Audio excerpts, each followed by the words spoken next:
안녕하세요. 국가평생교육진흥원 지역평생교육실의 김철주입니다. 지금부터 2024년도 지역평생교육 활성화 지원사업, 평생학습도시 특성화, 컨소시엄 유형의 사업계획서 및 신청 양식에 대해서 설명드리겠습니다. 처음에 작성하시게 되는 사업계획서 표지는 하단부에 서울특별시, 경기도 등 해당 시도명을 기재하시면 됩니다. 다음 페이지입니다. 개인정보 수집 및 이용 동의서, 양식의 경우 내용을 확인하시고 동의 여부를 체크하신 뒤 사업 총괄 책임자를 기재하시고 날인하시면 됩니다. 사업 총괄 책임자는 평생학습 도시의 담당자가 아니라 시도의 책임자를 의미하니 주의하시기 바랍니다. 다음 사업 신청서입니다. 사업 신청서 양식 중 특화 프로그램 유형은 하단의 작성 방법을 참고하여 1번에서 6번까지를 선택하셔서 기재하시면 됩니다. 사업 예산 항목 중 국고 보조금 신청액의 경우 컨소시엄 유형은 최대 5천만 원까지 신청 가능하므로 5천만 원 내의 금액으로 신청해 주시기 바랍니다. 참고로 대응투자액은 시도와 평생학습 도시의 대응투자액의 합계가 국고 보조금 신청액의 100% 이상이어야 합니다. 사업 예산을 작성하신 뒤 하단의 서약서 내용을 확인하시고 시도명과 지자체장 성함을 기재하신 후 직인까지 날인하여 주시기 바랍니다. 다음으로 목차입니다. 내용에서 확인하실 수 있듯 작성하셔야 할 부분은 크게 5개로 사업 추진의 필요성, 사업 추진 계획의 적절성, 예산 및 성과 관리, 기타 사항, 증빙 자료입니다. 기타 사항은 정부 재정 지원 사업과 연계하여 추진하는 경우에는 작성하지 않습니다. 페이지 1 사업 추진의 필요성입니다. 사업 추진의 필요성은 배점이 20점입니다.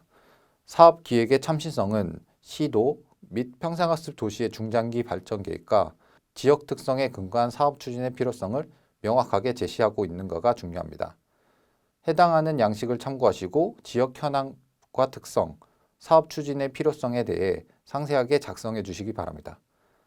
참고로 시도와 평생학습 도시 간에 서로 연계하여 추진하는 사업인 만큼 시도 평생교육 진흥계획과 평생학습 도시 중장기 계획 간의 체계적인 연계가 필요합니다. 또한 평생학습 도시가 자체적으로 진행하는 프로그램 단위 사업보다 컨소시엄을 통해 창출 또는 달성할 수 있는 사업 목표와 내용들이 잘 드러나도록 작성해 주셔야 합니다. 페이지 2 사업 추진 계획의 적절성입니다. 사업 추진 계획의 적절성은 배점이 50점입니다. 이어서 사업 목표입니다.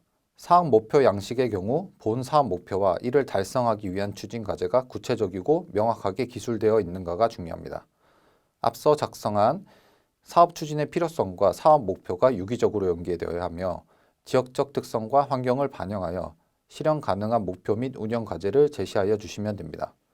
평생학습 도시별 세부 사업을 운영할 경우 세부 사업별 기획 의도, 필요성, 목표를 함께 제시하여 주시고 참여 대상이 명확하게 드러나도록 작성해 주시면 됩니다. 작성에 있어서 유의할 부분을 설명드리겠습니다. 본 계획서에서 사업이란 평생학습 도시 조성 사업 신청과 관련하여 국비와 대응 투자를 투입하는 사업만을 의미하므로 지자체가 주관하는 전체 평생교육 사업을 모두 포함한 것이 아니므로 주의가 필요합니다. 개별 사업의 종료 시점은 본 컨소시엄 사업의 종료 시점을 고려하여 지역 평생교육 활성화 지원 사업의 종료일로부터 10일 전으로 확정하여 추진하여 주시기 바랍니다. 단위 프로그램 기준은 오프라인인 경우 단위 시간당 50분으로 16시수인 800분 이상이며 온라인의 경우 단위 시간당 25분으로 16시수인 400분 이상으로 구성되어야 합니다. 페이지 3의 사업계획은 사업 추진을 위한 세부 계획이 구체적이며 실행 가능한지, 사업 내용은 지역 특성을 잘 반영하고 있는지, 사업 내용은 체계적으로 구성되어 있는지가 중요합니다. 2-1 사업 계획 양식 중 가장 위에 있는 표는 시도에서 작성하는 부분입니다. 시도가 본 컨소시엄 사업에서 주도적으로 수행하는 역할과 주요 사업 내용을 간략히 기재하여 주시면 됩니다. 지역 특화 프로그램 유형은 사업 신청서 양식에 기재한 지역 특화 프로그램 유형과 동일하게 작성해 주시면 됩니다.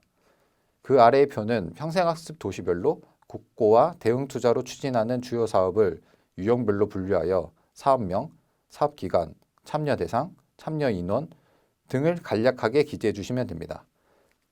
양식 중 세부 사업 유형은 페이지 5 작성 방법 내에 세부 사업 유형을 참고하셔서 분류 번호 중 하나를 선택하셔서 번호만 표기해 주시면 됩니다. 교육 시수의 경우 앞의 유의사항에서 말씀드렸듯이 오프라인 단위 시간당 50분, 총 16시수 800분 이상으로 구성하고 온라인 단위 시간당 25분, 총 16시수 400분 이상으로 구성하여 작성해 주시기 바랍니다. 운영기관은 시도진흥원 또는 평생학습도시, 교육청, 대학 등 해당 사업을 주도하는 운영 주체를 기재해 주시면 됩니다. 페이지 6 세부 사업 부분은 2-1 사업계획에서 제시한 내용을 양식에 따라 상세히 작성해 주시면 됩니다. 세부 사업 유형, 참여 대상의 경우 사업 개요에서 작성하신 내용과 동일하게 작성하여 주시면 됩니다.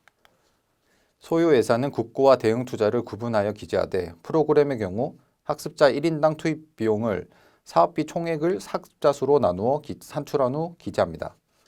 사업 내용은 목표 달성을 위한 추진 방법, 운영 계획 및 세부 일정 등을 기재하고 프로그램의 경우 차시별 교육 주제, 특이사항, 결과 활용 계획을 포함하여 기술해 주시면 됩니다. 정량 성과 부분은 정량 성과 내용과 성과 지표 산출식을 함께 기재해 주시면 됩니다. 페이지 9 2-3 읍면도 평생학습센터 운영 및 활성화 계획은 컨소시엄에 참여하는 평생학습 도시별로 운영 실적과 계획을 표에 기재하여 주시되 지방자치단체의 조례에 근거하여 설치 또는 지정하여 운영한 센터에 한하여 작성해 주시기 바랍니다. 표 하단의 운영 프로그램 수, 학습 매니저 수는 실제 운영한 프로그램과 실제 활동한 매니저 인원수를 기재하시면 됩니다. 페이지 11의 3 사업 추진 부분은 사업을 안정적으로 운영할 수 있는 체계를 갖추고 있는지와 실행 조직 및 유관기관 등과 협력 체계를 갖추고 있는지가 중요합니다. 아래의 3-1 실행 체계에는 주관기관 및 참여 협력기관 간 기능과 협업 체계를 알아볼 수 있도록 그림 또는 표로 자유롭게 작성해 주시면 됩니다. 3-2 참여기관 운영인력의 경우 동사업에 직접적으로 참여하는 관계자, 전담부서 등의 현황을 기재하시면 됩니다. 페이지 12의 학습자 지원은 학습자 모집에서 사후 관리까지 학습자를 위한 적극적인 지원 서비스 등을 계획하고 있는지가 잘 드러나도록 작성해 주셔야 합니다. 평생학습 도시에서는 학습자 지원 사항에 대해 모집, 관리, 지원, 사회 참여 활동 연계 사항 등에 대해서 작성해 주시고 시도에서는 평생학습 도시의 내용과 연계되는 학습자 지원 계획, 추진 전략 등 종합적인 학습자 지원 체계에 대해 작성해 주시면 됩니다. 페이지 13 예산 및 성과 관리입니다. 예산 및 성과 관리는 배점이 30점입니다. 이어서 예산 집행계획입니다. 예산 집행계획에서는 국비와 대응 투자에 대한 집행계획이 적정하게 수립되어 있는지가 중요합니다. 시도와 평생학습 도시는 페이지 15의 예산 편성 지침을 참고하셔서 예산 항목별 산출 내역과 집행계획을 작성해 주시고 대응 투자 예산 확보 계획은 목표와 완료 시점을 반드시 명시하여 주시기 바랍니다. 페이지 16입니다. 2번 성과지표는 2-1 필수 성과지표와 2-2 자체 성과지표로 나누어져 있습니다. 필수 성과지표의 경우 프로그램 활성화, 교육 접근성 제고, 사회 환원 활동 제고, 자발적 학습 모임 육성으로 모든 지자체에 공통으로 적용하는 지표로 수정이 불가능합니다.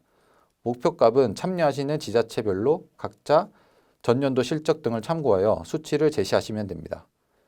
2-2 자체 성과지표의 경우 필수 성과지표를 제외하고 본 사업 목적 달성을 위한 정량 지표를 자체적으로 선정하여 지표별로 산출식에 근거한 목표값을 제시하시면 됩니다. 지표 설정 시 주요 지표 3개 내지 5개 정도로 수립하시되 너무 많은 지표를 수립하지 않도록 주의하셔야 합니다. 작성된 지표는 사업 종료 시 성과평가 정량 지표로서 활용됩니다. 참고사항으로 목표값 설정 시에는 불가능하지 않은 범위에서 도전적인 수치를 설정하셔야 합니다. 간혹 지자체에서 지나치게 낮은 목표값을 설정하여 제출하시는 경우가 있는데 선정평가 시 전문가 검토를 거치게 되며 향후 선정되시더라도 사업계획서에 수정 보완을 해야 되는 경우가 생깁니다. 따라서 성과지표 설정과 목표값 설정 등에 주의가 필요합니다. 페이지 17, 3 결과의 활용입니다. 결과의 활용 부분은 이번 컨소시엄을 통해 목표하는 사업 성과가 명확하며 그 성과를 시도, 시군구 발전에 활용할 계획이 구체적이고 적절한지에 대해서 작성해 주셔야 합니다.